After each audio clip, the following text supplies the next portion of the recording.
Welcome to MFP Live. I'm Donna Ladd, the editor and the co-founder of the Mississippi Free Press.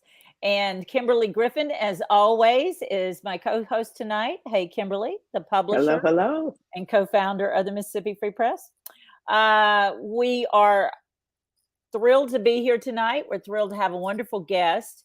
I was trying to think before the show how to introduce Oresa Napper-Williams, because we have this kind of crazy history together.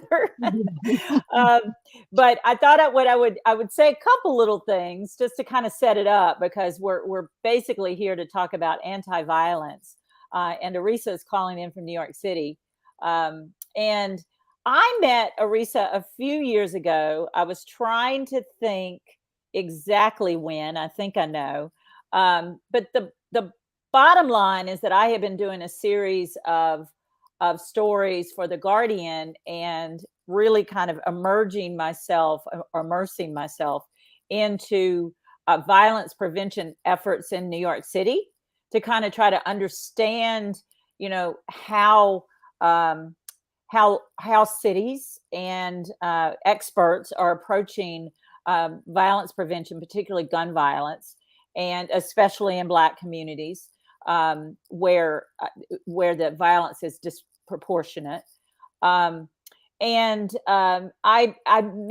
Oresa originally because the NYPD sent me to her. Mm-hmm. Remember that? Susan Herman at the NYPD I interviewed, and at the time, Susan Herman, who's kind of an expert in victims issues, among other things, but I think she was the deputy commissioner of collaborative policing at the time, right, at NYPD. And she was telling me after my first interview with her, she said, you have to get in touch with this mother from Brooklyn, and who is really kind of doing remarkable things around violence. And she explained to me that you had lost a child to gun violence. And anyway, I called you up. And after that, it was just a whirlwind. Like every time I'd go back to New York City, I would text Oresa and I'd say, okay, what's going on? And she'd screech her car up in front of my Airbnb and say, come on. Right. And, yes. And you were talking so fast and like moving so fast from thing to thing to thing that I never quite knew where we were going, because you didn't quite take time to tell me, right? Do you remember this? I remember. And it was just adventure after adventure. When I say adventure, I mean intense, deep, thoughtful event. No, we laughed a lot. Don't get me wrong. We've been to church together. We've been to funerals together. We've been to a fake funeral together, if you recall. We went from a real funeral to a fake funeral. Yes, it was a commercial that Man Up was doing. Yes, an anti-violence commercial. That's right. Yes, Kimberly looked really confused about the fake funeral, but it's like anyway, I was like, was it insurance fraud? I know, right? No. So we may talk about that during the show, because it was actually a very intense, serious thing. But it was just this, and then through doing that, and this is how I want to introduce it. And then I'm just going to wind her up and let her talk, because y'all will see. Through doing this, I learned so much, and I was studying and talking to all sorts of experts other than that, John Jay College and other places, but I've never learned more, for sure, about violence and anti-violence programs and the plight of victims and victims' families as I have hanging out with Oresa in New York City and taking me to every part of the city and just introducing me to all sorts of people. So I have wanted to have you, as you know, I've wanted to bring you to Mississippi for a while now to talk to people here, particularly victims' families, and the pandemic hit and all sorts of things. So we finally have you is the point of my speech. And I personally am so thrilled to see you again, because it's been way too long since I haven't been back. But Welcome, Oresa. I'm so glad Why, you're here. thank you, Donna. Why, thank you. I am excited to be here. And this is something new. I knew of you being a writer and, with the paper and everything. I love this stream, though. Thank you. This Thank you. platform, the pandemic has given us so many creative ways. It has. And so I just love this platform to be able to come, and when you can't be there for a physical touch, you can at least be there physically like this. So I am glad about this opportunity, and let's go. Let's go. I know. Let's do this. And so what I want you to do first is to set the table and tell people about what got you into the anti-violence work in the first place. Give them a little bit of your story, which, by the way, we have a story coming out that you're a main character in probably tomorrow by Aaliyah Veal. So everybody could go there and read more. But tell people your story, what happened to your son, and how that got you on this journey that you're on now. Absolutely, absolutely. So, I have been making it I have been intentional with not just dwelling on the day that my son died, more than all of the years of happiness that I've had. And so in telling the story of where I am now, I always have to go back and just talk a little about, my son. Please. I was a single parent of two boys, Andrell and Justin, and we were three peas in a pod. I had Andrell in my last year of high school. And so we kind of grew up together. He was me without hair. He was me in personality. He was me in love and how we embrace people. And he was just me. The thing that he was one of the things that he got from me that makes me somewhat regret it sometimes now is his love for family. Because his love for family had him in front of a building on August 7th, 2006. He had kissed me that morning. The night before August 6th, 2006, he didn't come home. I woke up that August 7th to a phone call from him. Mom, I couldn't find my keys. I didn't want to wake you up. I'll meet you in the train station in the city while you're coming in. And I got to our meeting point in the train station and he wasn't there. And a half hour went by. He wasn't there. 45 minutes went by and I was underground. And at that time you could not dial from underground. But for some reason or another, which I'm very grateful for, I stayed there and waited for him. Come to find out, he was at my cousin's house. Her daughter had gotten sick. The grandmother was coming. He didn't want to leave, just different things of family. And, but he didn't go home. He got on the train with me and he said he had made a call and he had a job interview. And we took the train down together. He went his way and I went my way. Once his stop got there before me. That night at 10:05, and this was a Monday night, and I'll never forget because Mondays was our chill day. It was the day for us. And where we lived in New Jersey, we used to could walk down by the water and just sit there and look over into the city. And he missed dinner. And I said, okay, he's hanging out, still did not know that he went to check on my cousins or our cousin. But at 10:05, when my phone rang, it was the cousin that he went to check on that had said, Ron came over. They was hanging out for the day. They was at somebody's house and they came downstairs. He realized he left his phone upstairs and he went back upstairs to get his phone. And when he got upstairs, he heard the gunshots. And Andrell was the only one killed. One other person was shot. I always say he was in the line of fire. He could not run out from the building because they were coming in that way shooting. So he had to run in front of the building and it tried to get into the door. and the person that they were actually shooting at was in front of the door. So it was one shot, and it was one shot that actually 5 people have spent time in jail for so far. One is still to be sentenced, but that one bullet, I would say it destroyed at least 5 lives. Yeah.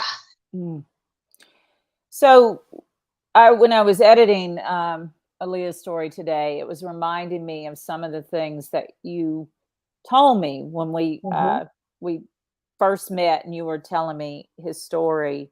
But some of the things that people said to you as a Black mother who had lost her son.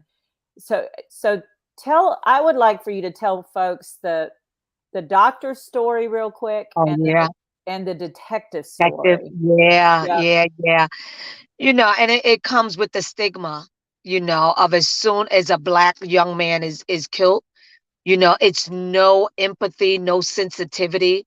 You know, I went to one hospital because they couldn't tell us what hospital, but we knew it was one of 2. Went to one, and the officer came out and he's like, "Oh no, that's not your son because the mother's here. Try Woodhull."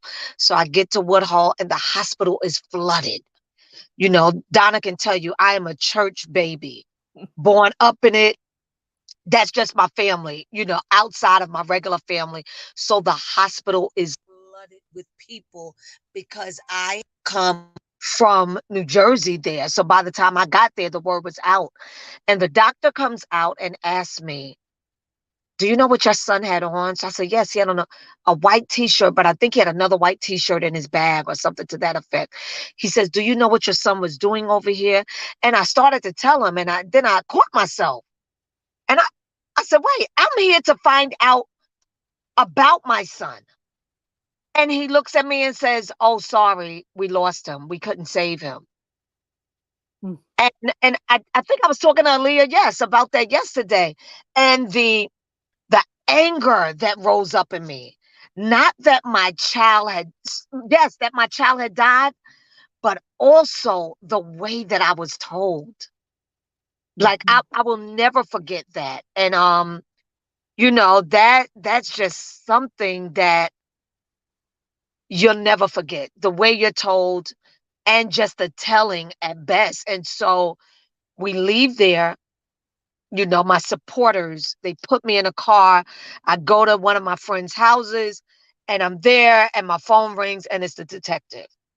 "Good evening, it's Detective Hennigan. You know, I'm calling. I'm the detective over your son's case. I'm sorry for your loss, and I'll let you know if your son had anything to do with this." Mm. Mm. Excuse me? Oh. You let me, actually, you won't let me know because I don't even want to speak to you again.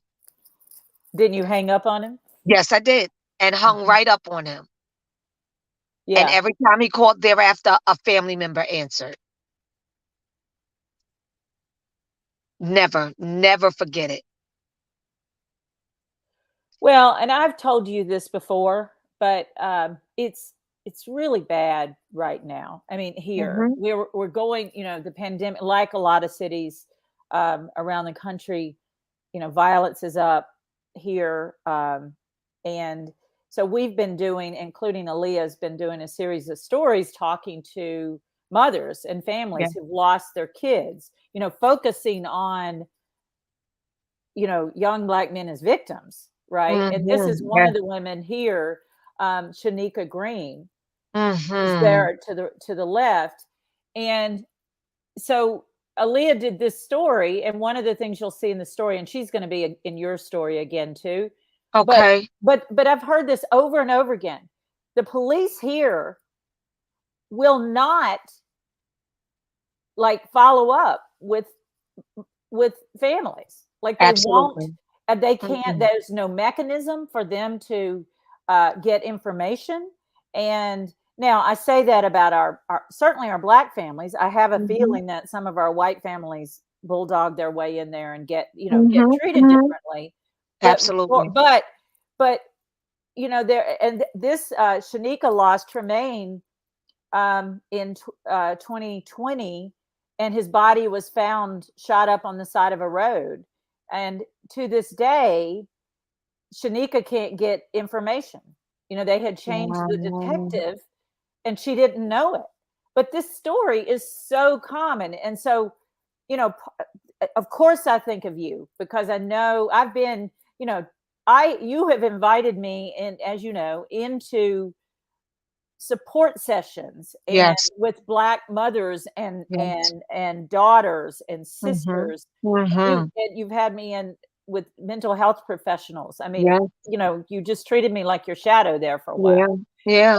And so I always think about how in New York City you you took your son's death and you were inspired to start an organization which you called Mhm. Not Another Child, right? Mhm. And really, and correct me if I'm wrong, but that there are kind of two major things I think of you doing in this organization. Mhm. I'm sure there are many others because you're a force in nature, but one is building support organizations and Mhm. Mhm. structure for Mhm. people who lose their children to gun Mhm. violence, Mhm. right?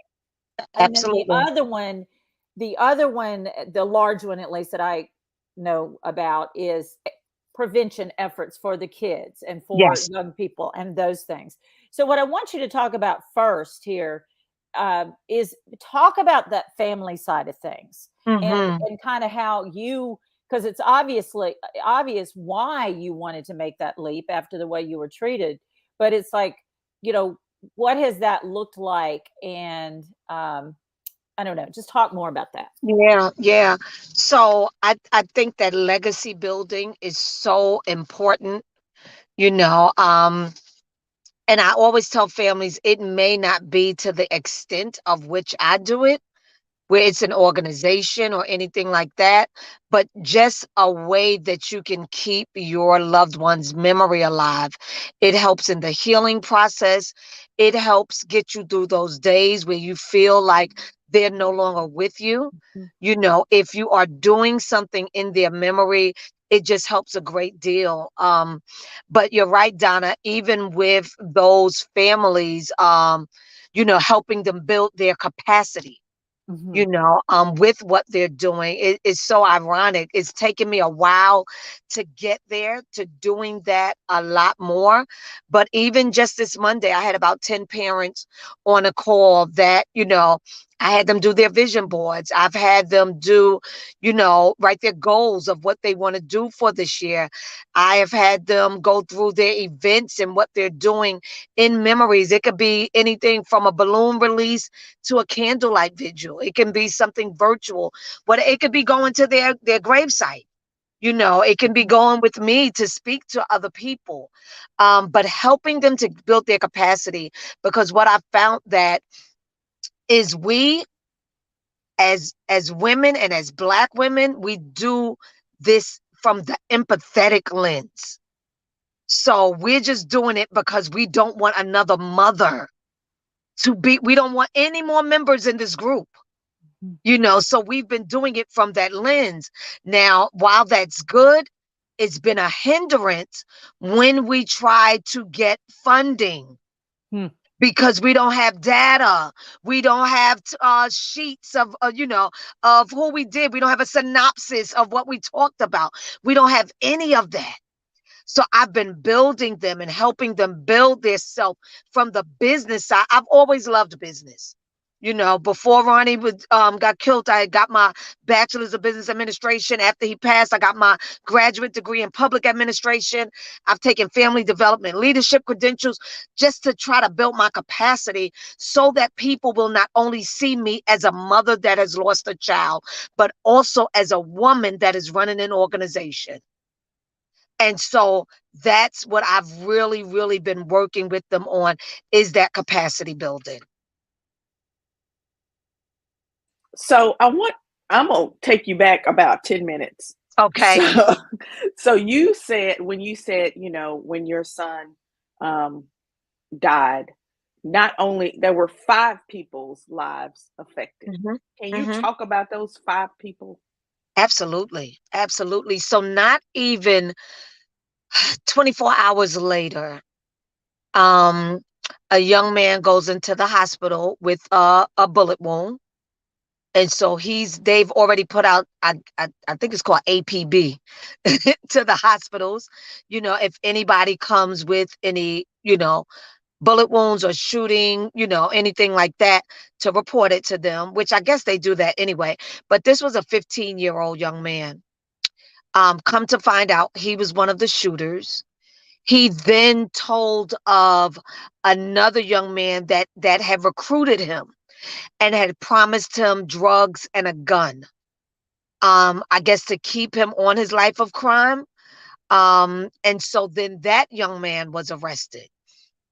And so it's so ironic, because Donna met me through Ceasefire, which is where Commissioner Herman had us speaking, and we're still doing it, to gunmen of gangs and crews, and or whatever they call themselves.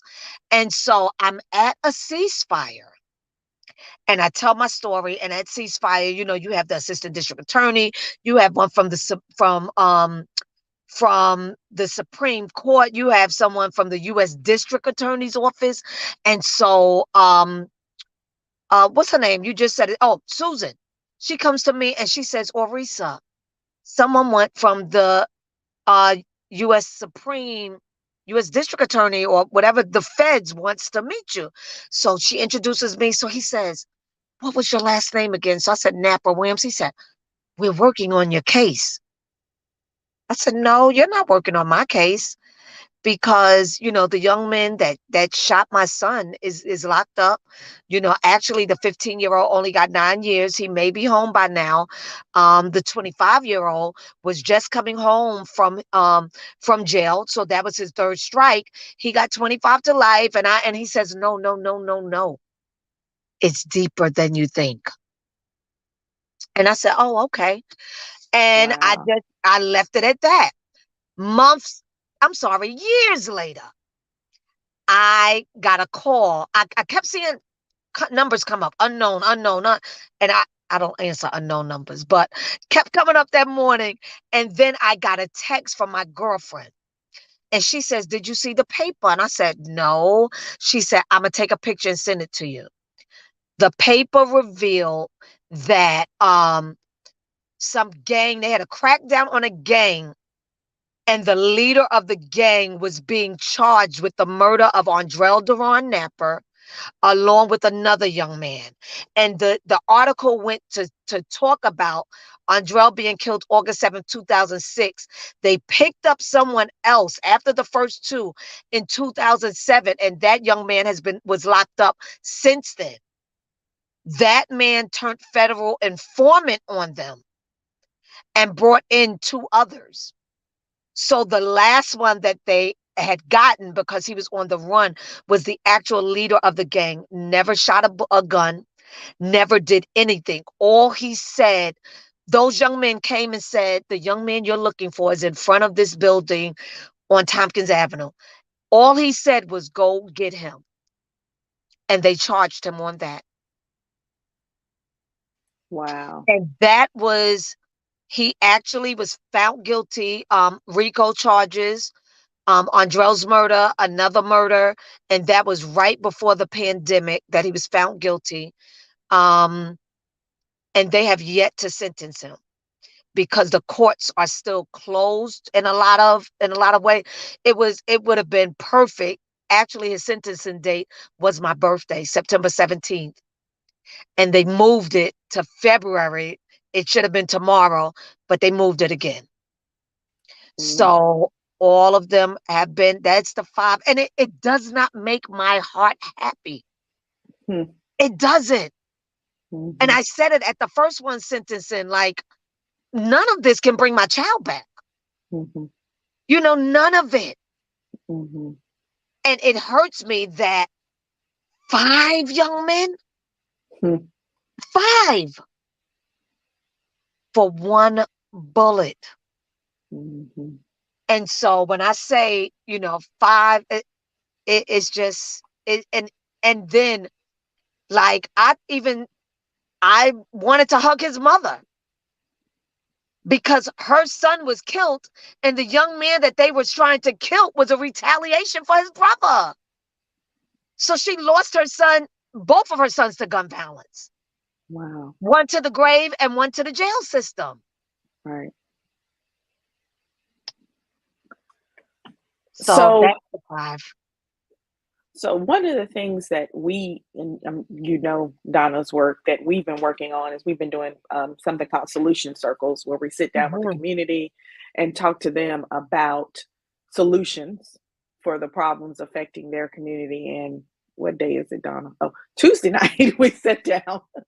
And it was a talk about the uptick in violence because of the pandemic. And for various different reasons. And of course, it always comes back to young people because, and my publisher's note this week is on this, because I think we think it hurts us, it wounds us when we lose young people to, just like you said, to either incarceration or loss of life. It wounds us in a very profound way. We also think that that's something we can solve, that if we do this thing. But I do want to talk to you about solutions. And things that you've seen work, and things you've seen that don't work, and things you think would work. It's so funny when before the show started and Donna called me, all of the noise you heard was about 30 to 35 young people doing their vision boards for this year. So that is something new. We're starting with them, allowing them to write their own narrative. Allowing them to write what they're trying to achieve and us supporting them. So many times we want them to co-sign what we want to do for them, opposed to letting them have input on it. So with writing their visions, at least they're showing us, they're having input on their life, not, so you in 12th grade, where you going to school at? No, what do you want to do after school? Okay, you're not cut out for school. Okay, then how else can we help you? But so those are some of the things, Donna knows that I work extremely close with Man Up. I think that partnerships are like the biggest thing since sliced bread. And so we have been partners with a lot of organizations that, we provide that therapeutic part. It was so crazy to a young lady that's in there, and she's probably like 11th or 12th grade. The first 3 stickers we gave them was name something that you want to stop doing, name something that you want to start doing, and the third was name something that you want to continue doing, but do it to another level. And this young lady said, wow, I like this. This is so therapeutic. And I looked at her like, anybody that knows me, like, therapeutic is my thing. Like, these kids in our communities have been traumatized. The layers of trauma is at the beginning, the middle, and the end. The layers of trauma that is on us is so heavy. So I'll go back to me. So like the layer of my son being killed, that was just a layer on top of me being a single parent, me being a Black woman, me just me having insecurities about me from things that I was told as a little girl. And so these things that we're doing now with them are kind of unpeeling the layers of trauma, kind of helping them enforce who they are. Yes, kind of helping them heal. And so, that's some of the things that we're doing with the youth as far as that. The biggest solution that I see, and, I have been doing a lot of national work with the Black and Brown Peace Consortium, and a comprehensive approach in our communities is so needed. That comprehensive approach, what happened in New York and what makes New York like We can't even believe the ground that we have made. We Wow. went, Man Up went and they got the cure violence system from Chicago. They brought it back to New York. They did it for a year. Another organization did it for a year, where they had violence interrupters and outreach workers, and they're in the streets. And, these are street credible people. So they go where we cannot. Right. They interrupt violence of people where we would back up. And as much Right. as we would want to we would not. And they realize, though, these two components, while they are needed, while they are what the community needs, they are nothing without wrap around services, without therapy, without professional mental health services, without legal aid. Without those things, they're nothing. Because even the ones that's in the streets working it, the violence interrupters and the outreach workers being street credible, they need the services. And so we created a system called the crisis management system. Where first responders, we have it on our app. As soon as something goes off, whoever's in that area, that's who gets there. They get to the scene with the cops and everybody else. We have hospital responders that go to the hospital and meet them there, that have relationships with the hospitals, so that the hospitals won't start throwing people out, and how people get in the hospitals. And so we have wellness for them. We have a chief of streets. It's a lot. And what we've also implemented is credible clinicians. Because yes, with that therapeutic and that professional mental health services, the city tried to throw on us, okay, these people should be accredited with so and so and so, but they're not culturally competent. Woo. And that is what we needed. And so we wrote the script. Just like we have credible messengers, we want credible clinicians. And that was something that we wrote into the script as well. And so, it's really, really been working. De Blasio, before he left, he did set it up because, the funds for it was something else. He made, I think we have about 30 something sites now across all of the boroughs, from Staten Island to Queens to the Bronx to Brooklyn, has about 10 different sites.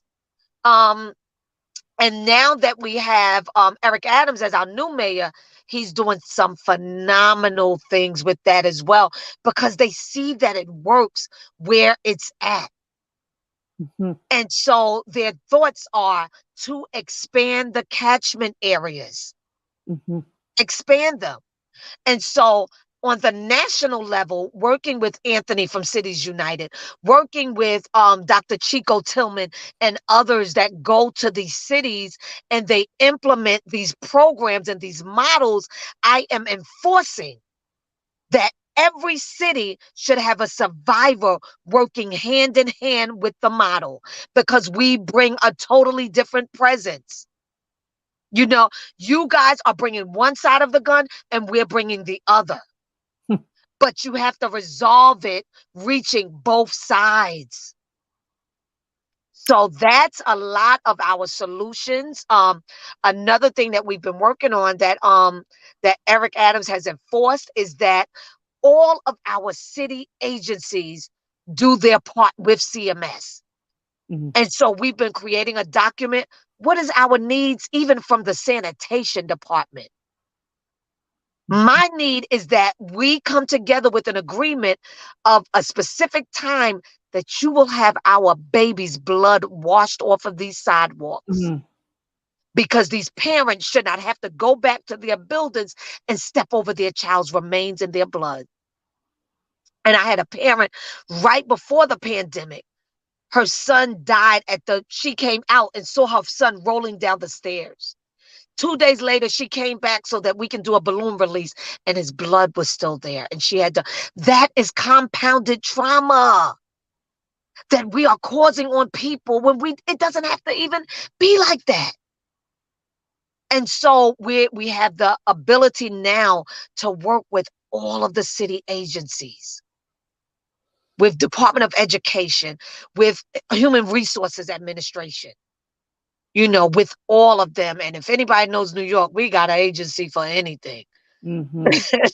And Well, we gonna work them too.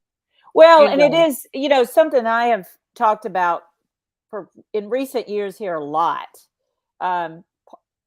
Partially because of all these little road trips around New York City that you took me on, and all of these things that I learned there, is that we desperately in Jackson and in Mississippi need systems. Yes. We need, because Oresa, when you visit here, you'll see and talk to people, you'll see what I mean. There's just a hole in every bucket. Yeah. There's a young person, and this too, I know, it's like most of the programs that exist for young people don't actually serve the young people at the greatest risk of committing violence and getting involved in retaliation cycles, which is really important thing for people to understand, is how much of gun violence are retaliation cycles. Exactly. I went with you we talked about funerals at the outset. Well, one of the funerals you took, a funeral you took me to was kind of a high profile funeral. Yes, it was. Remember after the Edwin, is it Edwin? Yes, McFadder? Edward McFadder. That's right. Who was Shanduke McFadder, and I had already been out on the beat with Shanduke McFadder, because he's a credible messenger. And when you talk about, I'm going to do the connecting tissue, but when you talk about man up, what you're talking about for others to understand is that is the model of credible messengers, much as we are trying to, or the city is trying to get going here with Strong Arms of Jackson. In fact, A.T. Mitchell of Man Up came down here to help get that started. Nice. But here's, and I'm gonna get back to the funeral in a second because I'm all on that. But here's the thing. They can't get enough money because everybody wants to put it into police officers and misdemeanor jails to lock people up for low-level crimes, but so that it keeps them off the street, And so the resources aren't there, and there isn't a system, right? Now the funeral, the reason I brought that up, because you and Kimberly were talking about retaliation, and if there was anything I had to learned to fully to get what's going on, is I saw it at this funeral. I went with you to the funeral. All these credible messengers and they're also called violence interrupters, folks. That's right. But from all of these, in street workers, they're called a lot of things. Outreach workers, From all of these different organizations, and understand me when I say that most of them have been in trouble. That's the point. That's what makes them credible. That's what makes them credible. They're all lined up outside this church where the funeral is going to be, and as bodyguards. And so we went through there, we go into the funeral. And one of the things that I kind of felt through all that is that they are there because one of the places that retaliations happen are at funerals. I learned from y'all, right? And so the credible messengers are there to guard and to keep and to stop those retaliations from going. Like you mentioned, Cure Violence, which is this model. It's for those who don't know, that's the epidemiologist in Chicago created it because they believe that violence is a virus. That's right. So one retaliation can lead to multiple murders, and then they all retaliate. Kind of like you were talking about, that 5 people were affected in the murder of your son. It may be more than that. You never know. So I'm trying to just kind of fill in that so people know what they're hearing when you're talking about that. So the point is, there's only, police have a role. You mentioned working with Operation Ceasefire. By the way, Oresa was what's called the voice of pain in these meetings with these young men. And that means that a mother who's lost a son or a child talks about the pain. And so that's what you're talking about there, right? So I guess my point in saying all of that is to kind of wrap it back around to this idea that when the fixation is only on saturation of police, which is happening here right now like crazy, then nobody else is getting those resources. That's Or right. very few of those resources. And we're not and in our community, it across races, across political parties, whatever, for the most part, people just believe the answer to violence It's is police. police saturation. So Mm-hmm. my whole point is to bring it back to that and get you to kind of respond to, why that isn't enough, or maybe Right. even backfires. Go ahead. And it's not enough because, well, I know it's not enough because some of the young people that we have had at Ceasefire, we've had some of them that have been killed. So they went back and still did things again. Mm-hmm. They went back, so that those scare tactics, Mm-hmm. they didn't work, Mm-hmm. and so that is not enough. They do not relate to them like that, And one of the things, and then I'm going to kick it back to Kimberly, but, Okay. scared straight is the idea of scaring someone out of committing violence in all these different kinds of ways. Now, what you did with the voice of pain, and Ceasefire does engage some scare tactics. And you know me, I have mixed feelings about Ceasefire. Ceasefire, I think it's better than what they're doing here with just saturation. So I think because it's supposed to have a services model in it when it's done right. It's just often not done right. But it seems like what everybody here thinks, or almost everybody thinks, is the thing that works, is that police scare people into not committing crime. And that's very short-sighted, right? It is. So talk a little bit about that. Why is that? Like, why isn't it true? What are the motivations that are, that can't stop?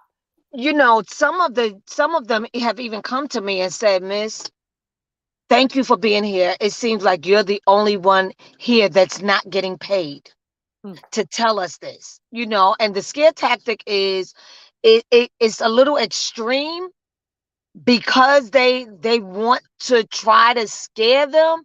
And so, while they think they're not scaring them. And so we're all joining forces. We're all working together.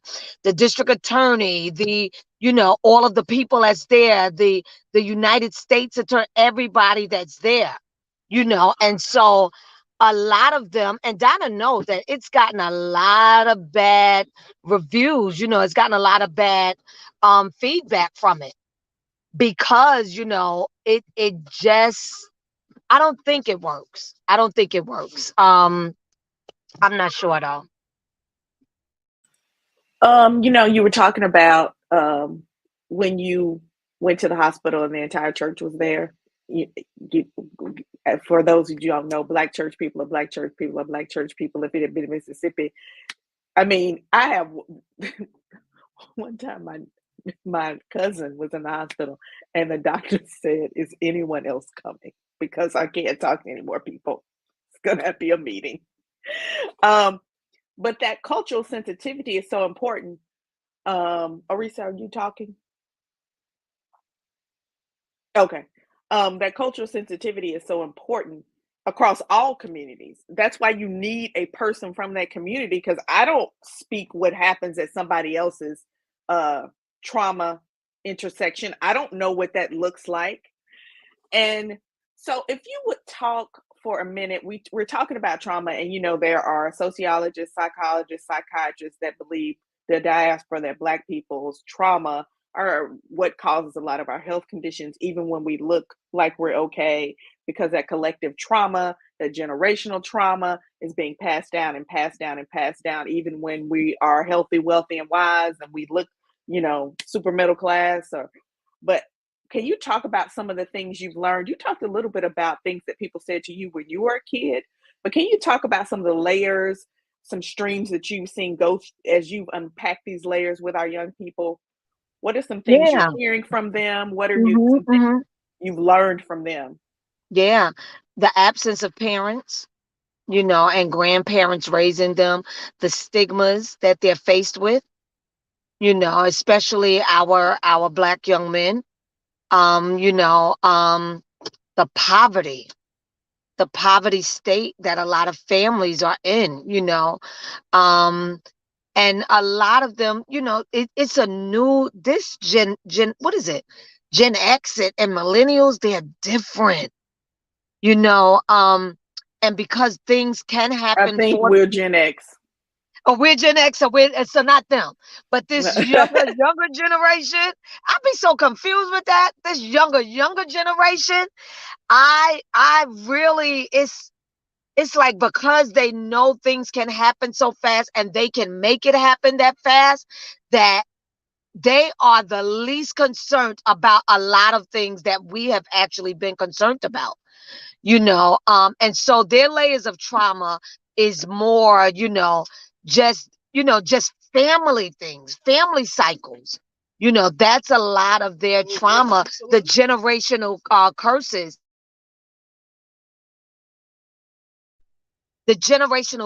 that they're really dealing with, whether it's because they can make money, but the thing is, if you don't know how to save, if you're just trying to be the Joneses, and Mhm. all of those things, they come with that, and that is what keep us in that poverty state that they're in. So, those are the layers that we continue to talk to them about, just getting out of there and just, setting those goals and stuff for themselves. And when you talk to them about setting goals, about doing something differently, what are some of the things, do they, when they respond, are they surprised? Have they never thought about it? What what do you hear from them when you say, you, if you save, this thing will happen, or if this or this thing will happen? Um, You know, it's different responses. It's different responses. Like, some of them, I remember the one that we did prior to this, when we were talking to them about what was their goals, and one said he wanted to save money. No, he wanted to make more money. So I said, okay, so how do you do that? I said, there's two ways that you could do that. Either you could save from what you already make. Maybe you're not, positioning your money correctly, or you can get a better job, which may take you back to school to be able to do more. But I did not know that this boy did not even have a job. wow. His job was in the streets. Wow. And so, they think of quick things that they can do. But Mhm. it's to them, it's just like, this is the reality of how life has Mhm. to be. Mhm.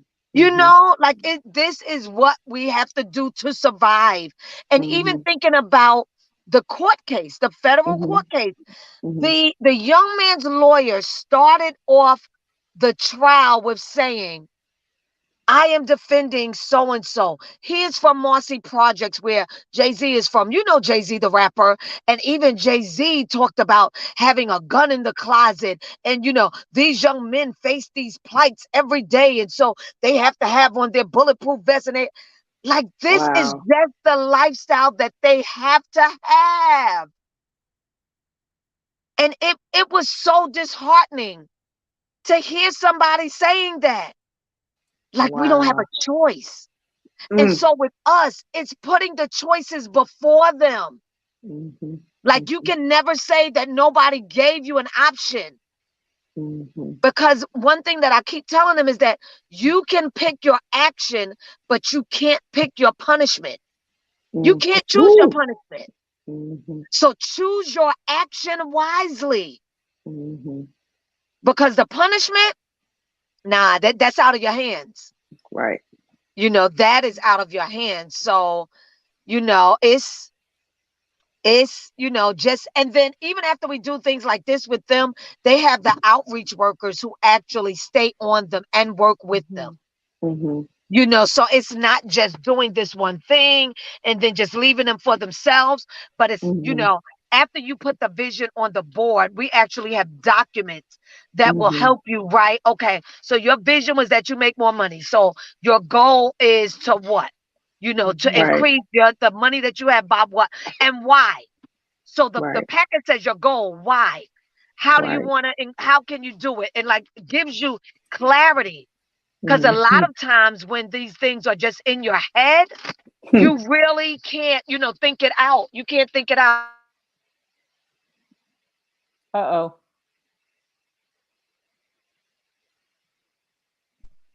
Go ahead, dear.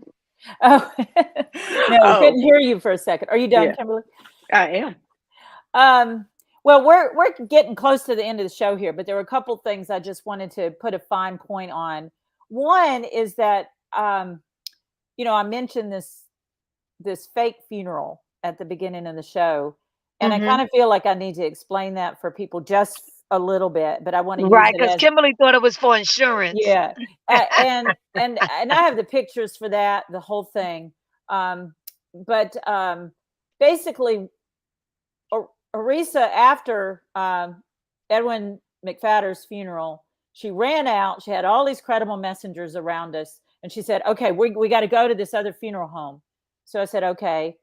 I just learned with Oresa. I don't need to ask. It's like just we're going somewhere next, and so we get to this funeral home, and what I watched Oresa, credible messengers, other people do is film a PSA of a young black man in a casket who was they were enacting, and she was the mother supposedly in the funeral. Now imagine losing your son to gun violence and then playing a mother at a funeral all these years later.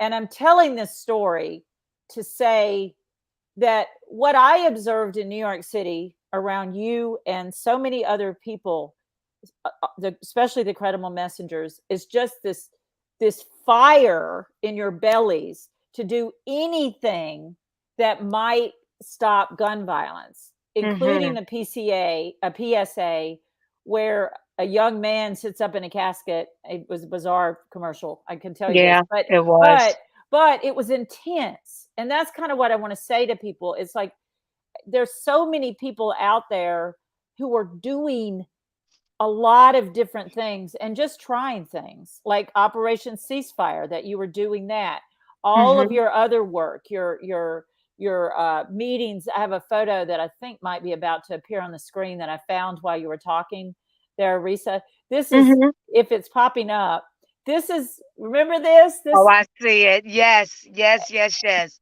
tell them That was real a quick what that session. was. Tell them That real I quick. think that was a support session. Yep. That was, and you took me, and all of these women here had lost, uh, either they were mostly mothers. I think Yeah. there was a Yeah. sister or two had lost someone to gun violence, and Mm-hmm. so this was a support session. And these quilts, there were these quilts that were commemorating violence and their children, and so I think the thing that I want to bring this back to is this idea that we have mothers and families right here in Jackson right now who are being blamed for the gun violence Wow. rather than being helped.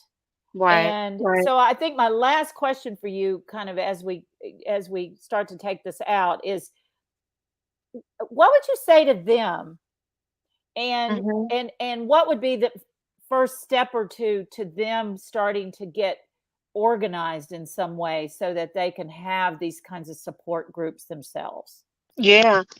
For them to come together, Mhm. come together for the sole purpose of starting to attain their healing.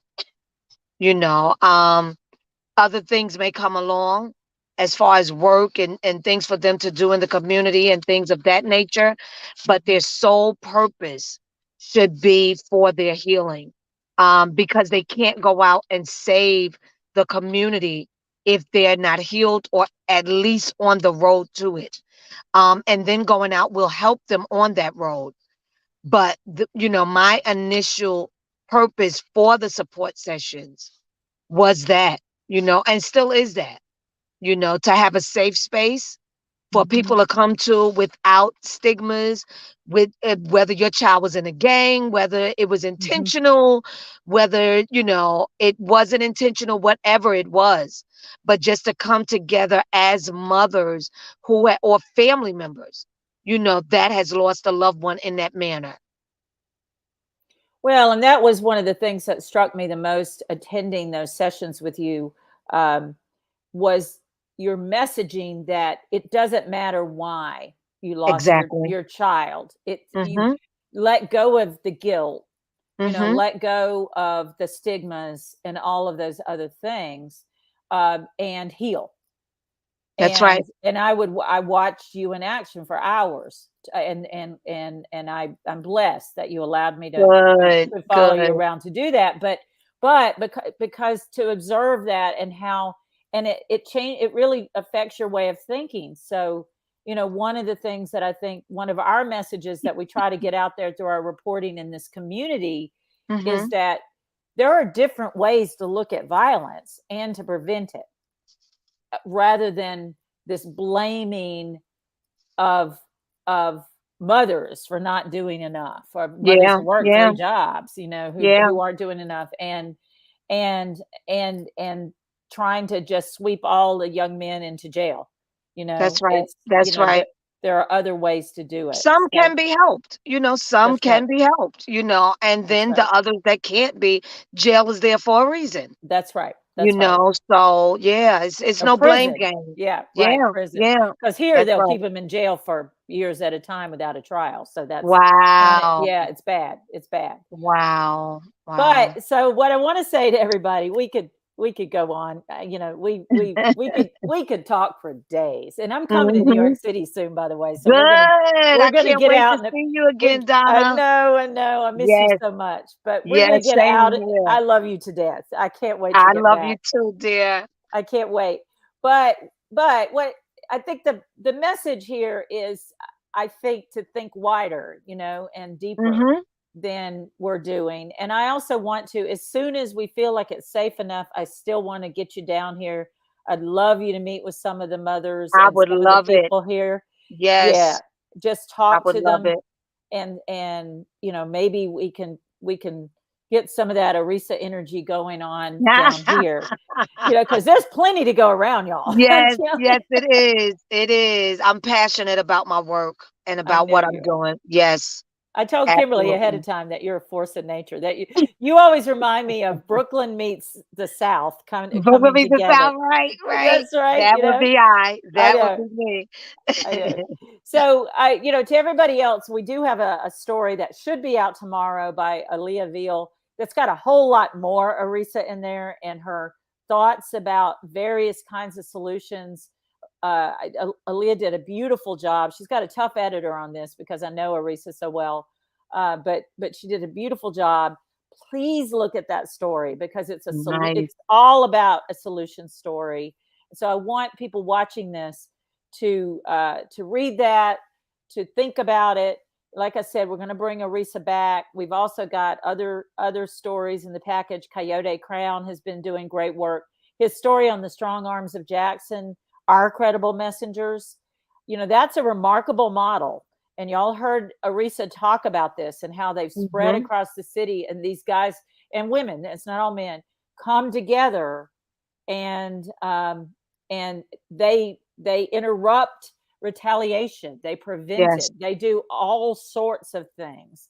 And so the three men that's on the screen here, John, Tarun, and Benny, are just some remarkable men who are willing to put themselves out there, in Mhm. dangerous situations, which is the way all of the violence interrupters are.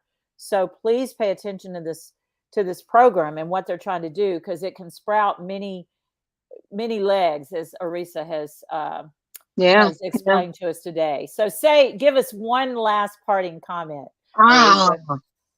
I don't know. I don't know. I don't know. I That's don't know. okay. Okay. I can't wait to get to Jackson. I know. That's I what can't I'll say. wait to get you to Jackson, I because can't wait to get there. we're going to have big vision boards about Yes. about Yes. crime prevention and a system in Jackson. That's for That's sure. right. That's right. And to the rest of you guys, please share this program. It's on YouTube as well as Facebook. Share it with your friends because, you know, Oresa talked about a lot of things that we need to be thinking about here in Mississippi. Some great ideas to spread. They are much further along than we would be, but they had to start at the beginning as well. And certainly Oresa did as well.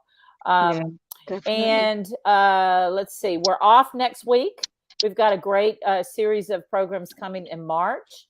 One thing I want to mention to y'all to remember is on Tuesday, I'm doing my second writing talk for MFP VIP club members. And this one is about hunting and gathering your information, kind of like me hanging out with Oresa so much and going to all of this stuff. That's a big hunting and gathering right there, I'm telling you.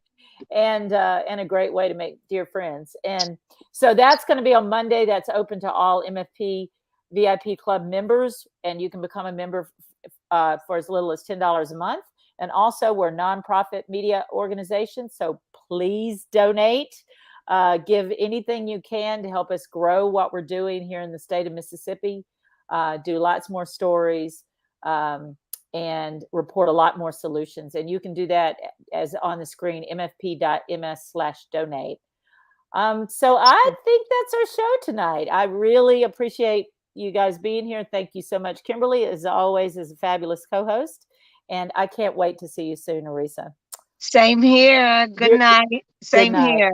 Here's to more adventures. Good night, everybody. Okay. Thank you.